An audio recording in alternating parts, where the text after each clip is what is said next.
Classes में आप सभी को स्वागत है।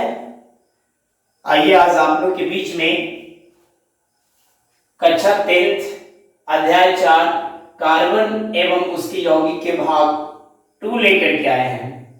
पिछले वीडियो में भाग 1 तक बता चुके हैं, जिसमें 5 क्वेश्चंस के सॉल्यूशन दिए हैं। आज छठा क्वेश्चन से चलेंगे। यदि आपके पास में एनसीईआरटी बुक होगा तो अध्याय 4 की कार्बन एवं उसके यौगिक के छठा क्वेश्चन देखेंगे तो उसमें आपको दिया हुआ है समजातीय श्रेणी क्या है, उदाहरण के साथ समझावे। ठीक है, तो ये क्वेश्चन आपको एनसीईआरटी में मिल जाएगा, लेकिन सॉल्यूशन नहीं है, तो सॉल्यूशन हम देंगे। यदि आप चाहते हैं कि पूरा एनसीईआरटी का सॉल्यूशन मिल जाए तो आप संपर्क कीजिए। देखिए, Virat public high school and Virat classes के नाम से पैकेज एनसीईआरटी का बना हुआ है।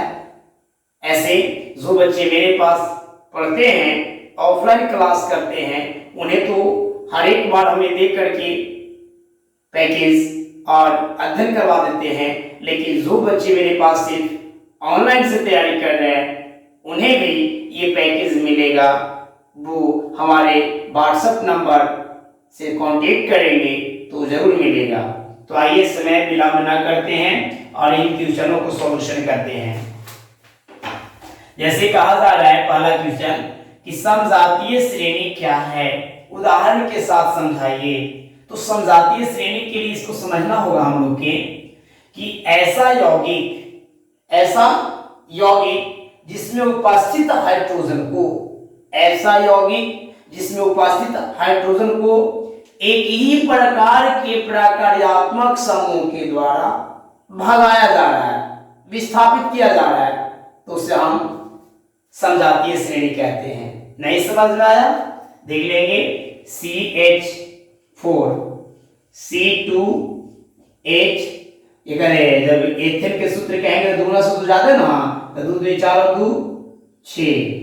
ठीक है, C2H4 C3H8 हो जाएगा, C4H10 हो जाएगा। बात समझ में आ रहा है? ये मेथेन, एथेन, प्रोपेन, ब्यूटेन है। बात समझ में आ रहा है ना? यहाँ पे देख रहे हैं कि CH4 है, इसको संरचना सूत्र बना के समझा देते हैं। C1 है, हाइड्रोजन 4 है, 2 3 4, संरचना सूत्र तो बन गया। लेकिन बोला जा रहा है कि ऐसा यौगिक जिसमें देख रहे हैं कि हाइड्रोजन इसमें 4 है, इसमें 6 है, इसमें 8 है, इसमें 10 है, इन सब में उपस्थित हाइड्रोजन को किसी एक ही प्रकार्यात्मक समूह के द्वारा, कीटोन हो, ईथर हो, हाइड्रोक्सिल हो, इन सब के द्वारा एक ही कोई प्रकार्यात्मक समूह से सभी यौगिकों में हाइड्रोजन को भगाया जाता है, विस्थापित किया जाता है, तब उसे हम समजातीय श्रेणी कहते हैं। जैसे इसमें CH4 है, हाइड्रोजन की संख्या 4 है, एक हाइड्रोजन 4 में से किसी एक को OH के द्वारा भगा दिया गया। किसके द्वारा भगाया गया? OH के द्वारा भगा दिया गया। अब यहाँ है C2H6 है, तो C2H6 ना होकर के C2H5 और OH हो गया, यानी एक वो कम गया और OH आया। इसमें भी एक हाइड्रोजन को OH भगाया, इसमें भी 6 को था, उनमें से एक को भगाया। कौन भगाया? OH भगाया। इसमें भी 8 हो गए हैं, तो C3H7 हो जाएगा। आयो भगाया से कौन भगाया? OH भगाया। C4H10 ना होकर के 9 यानी वो भाग रहा है, कौन भगा रहा है? OH भगा रहा है। तो बच्चों गौर से समझिएगा, हमें पूरी विश्वास है कि आपको समझ में आएगा। कह सकते हैं कि वैसा यौगिक जिसमें उपस्थित हाइड्रोजन को किसी एक ही प्रकार के प्रकार्यात्मक समूह से हटाया जाता है, तब उसे कहते हैं कि समजातीय यौगिक है। इसे आप लिख सकते हैं। ठीक है, लिख लीजिए। यौगिक की एक ऐसी श्रृंखला जिसमें कार्बन श्रृंखला में स्थित हाइड्रोजन को एक ही प्रकार का प्रकार्यात्मक समूह को प्रतिस्थापित करने की विधि को समजातीय श्रेणी कहते हैं। जैसे में आप इसको छाप सकते हैं, कोई दिक्कत? मेथेन, प्रोपेन है तो ये वाला छापेंगे, CH3OH, ठीक है, C2H5OH, C3H7OH, सब क्या है? समजातीय श्रेणी कहलाएगा। चलिए अब दूसरा क्वेश्चन के सॉल्यूशन चलते हैं। यदि परिभाषा आपको लगता है कि फास्ट बोल रहा है तो रोक करके वीडियो को लिख लीजिएगा। अब कहता है भौतिक एवं रासायनिक गुण धर्म के आधार पर एथेनॉल एवं एथेनोइक अम्ल में अंतर। तो पहले भौतिक गुण धर्म के आधार पर सुन लीजिए। भौतिक गुण धर्म के आधार पर एथेनॉल और एथेनोइक अम्ल में भौतिक गुण धर्म के आधार पर कह सकते हैं कि एथेनॉल जो होते हैं इसमें शराब की जैसी गंध होती है। एथेनॉल में कैसी गंध होती है? शराब की जैसी गंध होती है, जबकि एथेनोइक में सिरका की जैसी गंध होती है। बात समझ में आया? एथेनॉल में भौतिक गुण धर्म के आधार पर कह रहे हैं एथेनॉल में शराब की जैसी गंध होती है, जबकि एथेनोइक अम्ल में सिरका की जैसी गंध होती है। क्लियर? फिर दूसरा कहेंगे कि एथेनॉल जो होता है इसमें स्वाद खट्टा नहीं होता है। एथेनॉल का स्वाद खट्टा नहीं होता है। शराब पिए हैं, खट्टा लगता है, वो कैसा लगता है? यानी पी के देखे हैं? हम तो देखे पीते हुए, पी कर तो नहीं देखे हैं, लेकिन लोग को पीते हुए देखे। बच्चों, आत्मा नहीं मानता है, ये कहता है जैसे फिरंगी लोग के साथ में चलने के बाद में या आवारागिरी करने के लिए देख करके लोग के लगता है कि दोस्तों पी रहा है तो हम भी पिएंगे, लेकिन ये नहीं मानता है। देखिएगा अक्सर जितने शराब लोग पीते हैं वो बड़े शौक से गिलास में ढालेंगे, यहां तक लाएंगे और ला करके यहां जैसा तो मुंह खिसोड़ेगा, ऐसे चीखना कहा। अरे जब तुम्हारा मन से तुम पी रहा है तो फिर चीखना कर सकता क्या है? क्या दूध पीने के बाद भी ऐसे करते मुंह खिसोड़ते हैं? नहीं ना।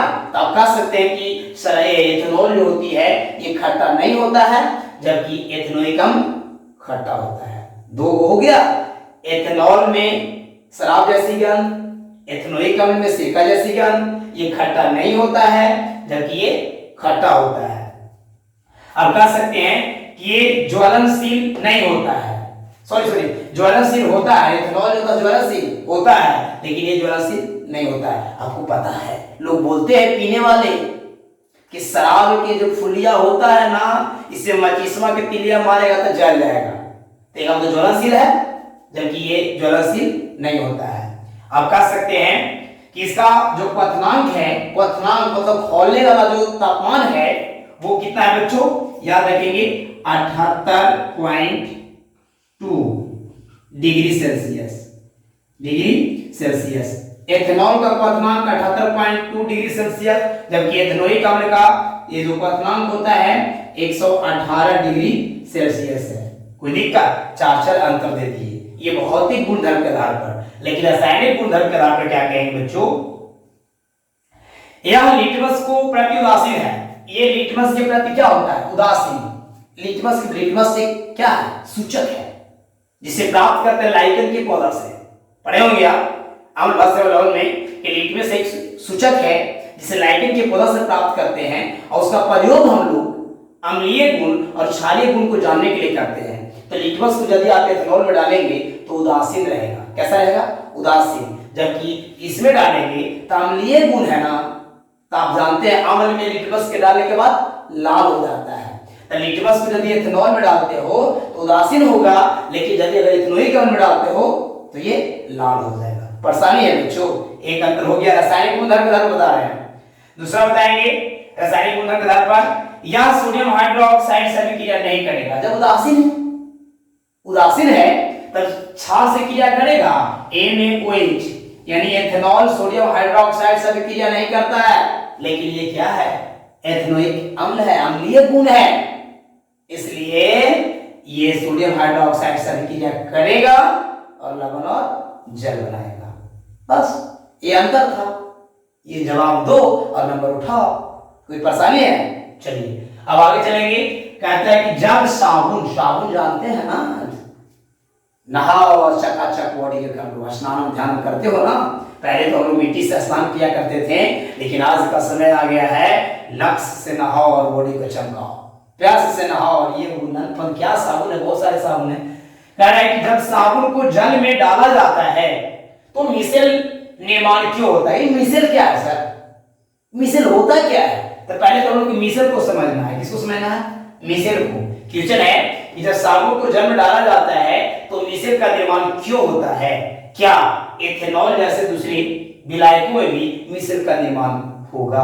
आपसे क्वेश्चन करा। 2 क्वेश्चन इसमें है कि जब साबुन को जल में डालते हैं तो मिसेल का निर्माण होता है, क्या एथेनॉल भी एक विलायक है, क्या उसमें भी साबुन को डालेंगे तो मिसेल बनेगा?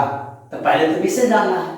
तो बच्चों यदि साबुन हो या अपमार्जक हो, साबुन हो या फिर अपमार्जक हो, ये दोनों को आप जल में डालते हैं तो उनके अणु जल में घुल करके टूट करके एक बड़े अणु का निर्माण करते हैं। साबुन या अपमार्जक को जल में डालते हैं तो उनके अणु आपस में टूट करके एक बड़े अणु का निर्माण करते हैं, जिसे हम मिसेल कहते हैं। माइंड समझ में आया? दिमाग में गया? भेजा को ओपन रखिए। कह सकते हैं आप कि जब साबुन या अपमार्जक को पानी में मिलाते हैं, जल में मिलाते हैं, इनके अणु परस्पर एकत्रित होकर के, जैसे क्या होगा, ये साबुन है, इनको आप जल में डाले हैं तो इनके जो अणु है आपस में परस्पर एकत्रित होगा, जमा होगा, और जमा होकर के एकत्रित होगा, और एकत्रित होकर के जो एक बड़े सा अणु बनेगा, ये गुच्छा धारण किया, ये गुच्छा को कहेंगे मिसेल। क्या बोलेंगे? मिसेल बोलेंगे। बात समझ आ रहा है? साबुन हो या अपमार्जक हो, इसमें जल में डालेंगे, इनके अणु आपस में एकत्रित होकर के मिल करके क्या बनाएंगे बच्चों? मिसेल बनाएंगे। मिसेल में दो अवयव होते हैं, एक पूंछ होते हैं और एक सिर होते हैं।